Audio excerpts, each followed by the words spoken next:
El corazón delator, de Edgar Allan Poe. Es cierto, siempre he sido nervioso, muy nervioso, terriblemente nervioso.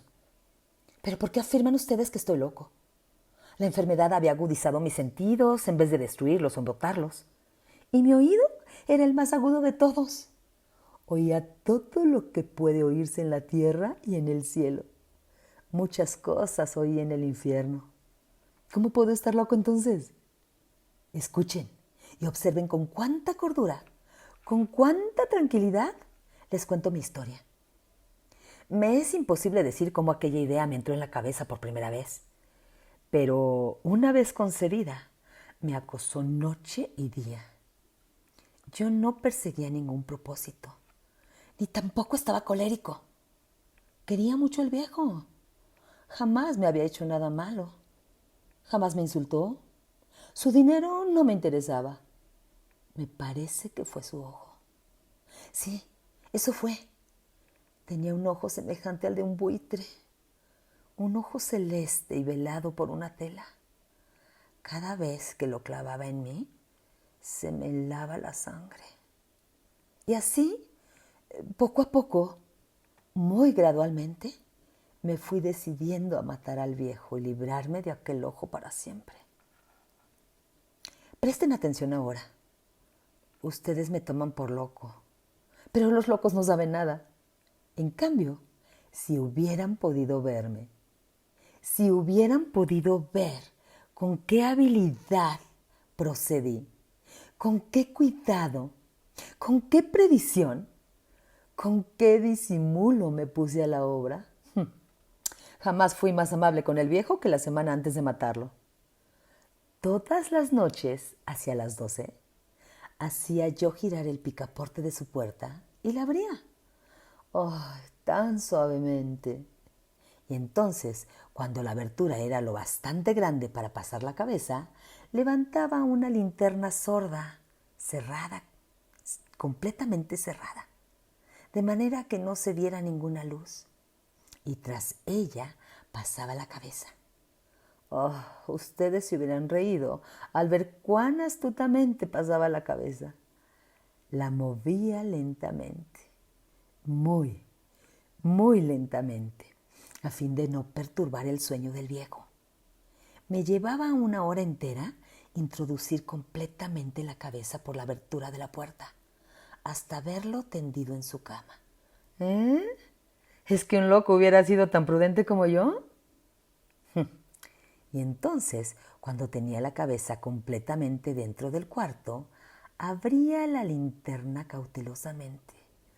Oh, tan cautelosamente. Sí, cautelosamente iba abriendo la linterna, pues crujían las bisagras. La iba abriendo lo suficiente para que un solo rayo de luz cayera sobre el ojo de buitre. Y eso lo hice durante 7 largas noches. Cada noche a las 12. Pero siempre encontré el ojo cerrado. Y por eso me era imposible cumplir mi obra, porque no era el viejo quien me irritaba, sino el mal de ojo. Y por la mañana, apenas iniciado el día, entraba sin miedo en su habitación y le hablaba resueltamente, llamándolo por su nombre con voz cordial y preguntándole cómo había pasado la noche. Ya ven ustedes que tendría que haber sido un viejo muy astuto para sospechar que todas las noches, justamente a las 12, iba yo a mirarlo mientras dormía. Al llegar la 8ª noche, procedí con mayor cautela que de costumbre al abrir la puerta. El minutero de un reloj se mueve con más rapidez de lo que se movía mi mano. Jamás, antes de aquella noche, había sentido el alcance de mis facultades, de mi sagacidad. Apenas lograba contener mi impresión de triunfo. Pensar que estaba ahí, abriendo poco a poco la puerta, y que él Ni siquiera soñaba con mis secretas intenciones o pensamientos. Me reí entre dientes ante esa idea. Y quizá me oyó, porque lo sentí moverse repentinamente en la cama, como si se sobresaltara. Ustedes pensarán que me eché hacia atrás, pero no. Su cuarto estaba tan negro como la pez, ya que el viejo cerraba completamente las persianas por miedo a los ladrones. Yo sabía que le era imposible distinguir la abertura de la puerta y seguí empujando suavemente, suavemente. Había ya pasado la cabeza y me disponía a abrir la linterna cuando mi pulgar resbaló en el cierre metálico y el viejo se enderezó en el lecho, gritando: ¿Quién está ahí? Permanecí inmóvil, sin decir palabra. Durante una hora entera no moví un solo músculo. Y en todo ese tiempo no oí que volviera a tenderse en la cama. Seguía sentado, escuchando, tal como yo lo había hecho, noche tras noche, mientras escuchaba en la pared los taladros cuyo sonido anuncia la muerte. Oí de pronto un leve quejido y supe que era el quejido que nace del terror. No expresaba dolor o pena. Oh, no, era el ahogado sonido que brota del fondo del alma cuando el espanto la sobrecoge. Bien conocía yo ese sonido. Muchas noches, justamente a las 12, cuando el mundo entero dormía, surgió de mi pecho, ahondando con su espantoso eco los terrores que me enloquecían. Repito que lo conocía bien. Comprendí lo que estaba sintiendo el viejo y le tuve lástima, aunque me reía en el fondo de mi corazón. Comprendí que había estado despierto desde el primer leve ruido, cuando se movió en la cama. Había tratado de decirse que aquel ruido no era nada, pero sin conseguirlo. Pensaba: no es más que el viento en la chimenea o un grillo que chirrió una sola vez. Sí, había tratado de darse ánimo con esas suposiciones, pero todo era en vano. Todo era en vano, porque la muerte se había aproximado a él, deslizándose furtiva, y envolvía a su víctima. Y la fúnebre influencia de aquella sombra imperceptible era la que lo movía a sentir, aunque no podía verla ni oírla, a sentir la presencia de mi cabeza dentro de la habitación. Después de haber esperado largo tiempo, con toda paciencia, sin oír que volviera a acostarse, resolví abrir una pequeñísima ranura en la linterna. Así lo hice. No pueden imaginarse ustedes con qué cuidado, con qué inmenso cuidado, hasta que un fino rayo de luz, semejante al hilo de la araña, brotó de la ranura y cayó de lleno sobre el ojo de buitre.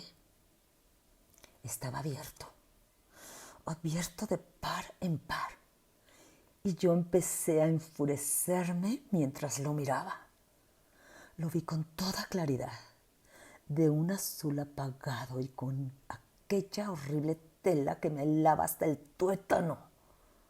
Pero no podía ver nada de la cara o del cuerpo del viejo, pues, como movido por un instinto, había orientado el haz de luz exactamente hacia el punto maldito.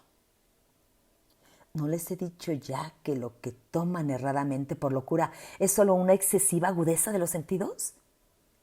En aquel momento llegó a mis oídos un resonar apagado y presuroso, como el que podría hacer un reloj envuelto en algodón. Aquel sonido también me era familiar. Era el latir del corazón del viejo.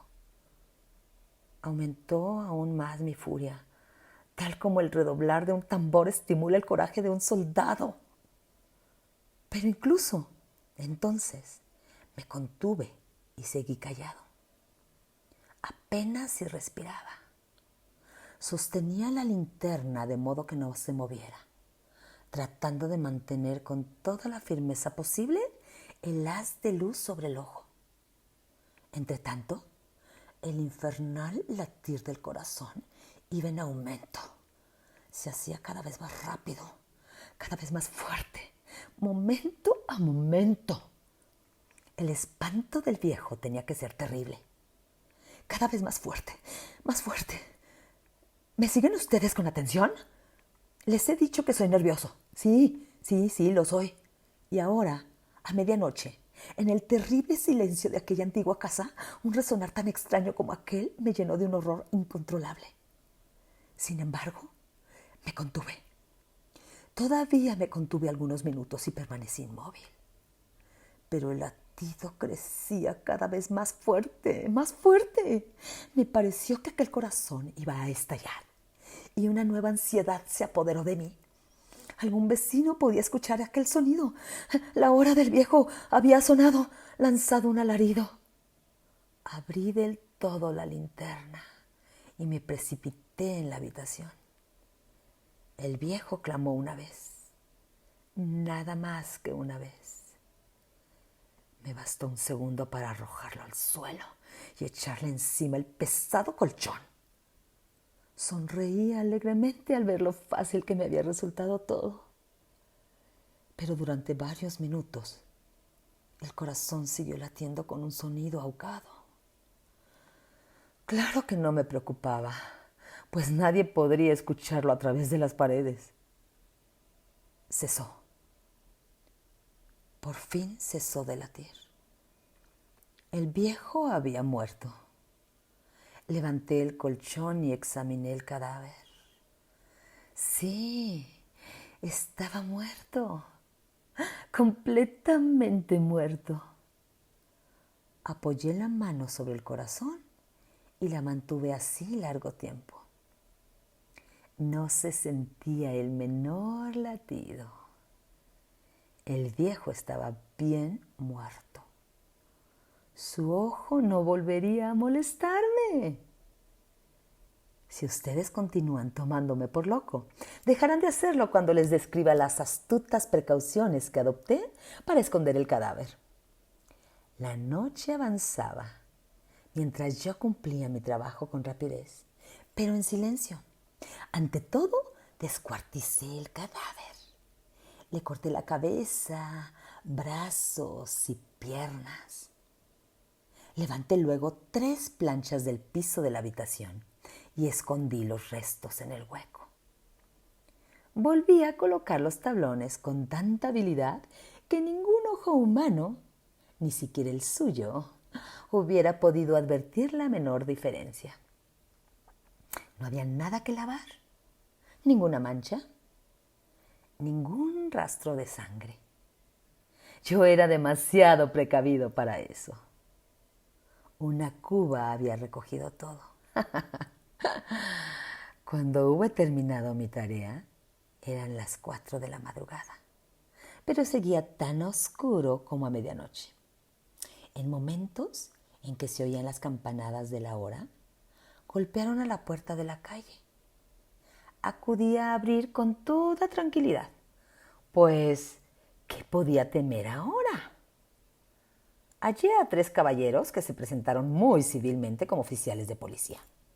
Durante la noche, un vecino había escuchado un alarido, por lo cual se sospechaba la posibilidad de algún atentado. Al recibir este informe en el puesto de policía, habían comisionado a los 3 agentes para que registraran el lugar. ¿Sonreí? Pues, ¿qué tenía que temer? Di la bienvenida a los oficiales y les expliqué que yo había lanzado aquel grito durante una pesadilla. Les hice saber que el viejo se había ausentado a la campaña. Llevé a los visitantes a recorrer la casa y los invité a que revisaran a que revisaran bien. Finalmente, acabé conduciéndolos a la habitación del muerto. Les mostré sus caudales intactos y cómo cada cosa se hallaba en su lugar. En el entusiasmo de mis confidencias, traje sillas a la habitación y pedí a los 3 caballeros que descansaran allí de su fatiga, mientras yo mismo, con la audacia de mi perfecto triunfo, colocaba mi silla en el exacto punto bajo el cual reposaba el cadáver de mi víctima. Los oficiales se sentían satisfechos. Mis modales los habían convencido. Por mi parte, me hallaba perfectamente cómodo. Sentáronse y hablaron de cosas comunes mientras yo les contestaba con animación. Mas, al cabo de un rato, empecé a notar que me ponía pálido y deseé que se marcharan. Me dolía la cabeza y creía percibir un zumbido en mis oídos. Pero los policías continuaban sentados y charlando. El zumbido se hizo más intenso. Seguía resonando y era cada vez más intenso. Hablé en voz muy alta para librarme de esa sensación, pero continuaba lo mismo y se iba haciendo cada vez más clara. Hasta que, al fin, me di cuenta de que aquel sonido no se producía dentro de mis oídos. Sin duda, debí de ponerme muy pálido, pero seguí hablando con creciente soltura y levantando mucho la voz. Pero el sonido aumentaba ¿y qué podría yo hacer? Era un resonar apagado y presuroso. Un sonido como el que podrían hacer un reloj envuelto en algodón. Yo jadeaba, tratando de recobrar el aliento. Y sin embargo, los policías no habían oído nada. Hablé con voz alta, con mayor rapidez, con vehemencia, pero el sonido crecía continuamente. Me puse en pie y discutí sobre insignificancias en voz muy alta y con violentas gesticulaciones, pero el sonido crecía continuamente. ¿Por qué no se iban? Anduve de un lado a otro, a grandes pasos, como si las observaciones de aquellos hombres me enfurecieran. Pero el sonido crecía continuamente. ¡Oh, Dios! ¿Qué podía hacer yo? Lancé espumarajos de rabia, maldije, juré, balanceando la silla sobre la cual me había sentado. Raspé con ella las tablas del piso, pero el sonido sobrepujaba a todos los otros y crecía sin cesar. ¡Más alto, más alto, más alto! Y entre tanto los hombres seguían charlando plácidamente y sonriendo. ¿Era posible que no lloraran? ¿No escuchaba nada? ¡Santo Dios! ¡No! ¡No! Claro que oían y que sospechaban. Sabían. Y se estaban burlando de mi horror. Sí, así lo pensé. Y así lo pienso hoy. Pero cualquier cosa era preferible a aquella agonía. Cualquier cosa sería más tolerable que aquel escarnio. No podía soportar más tiempo sus sonrisas hipócritas. Sentí que tenía que gritar o morir. Y entonces, otra vez, escuchen. ¡Más fuerte! ¡Más fuerte! ¡Más fuerte! ¡Más fuerte! ¡Basta ya de fingir, malvados! Aullé. Confieso que lo maté. Levanten esos tablones. Ahí, ahí, ahí, donde está latiendo su horrible corazón.